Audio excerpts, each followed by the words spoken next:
السلام علیکم ناظرین، اہم خبر سے آپ کو آگاہ کرتے چلیں۔ P S L franchise Peshawar Zalmi کے مالک جاوید افریدی نے اپنا وعدہ پورا کرتے ہوئے بابر اعظم کو کار کا تحفہ دے دیا۔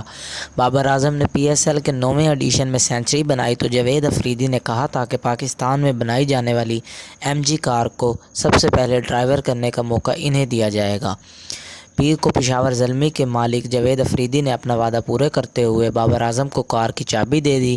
یاد رہے کہ پشاور زلمی کے کپتان نے اسلام آباد یونائیٹڈ کے خلاف میچ میں ناقابل شکست سینچری سکور کی تھی۔ بابر اعظم نے عمدہ بیٹنگ کا مظاہرہ کرتے ہوئے 63 گیندوں پر 111 رنز کی دھواں دار اننگز کھیلی تھی۔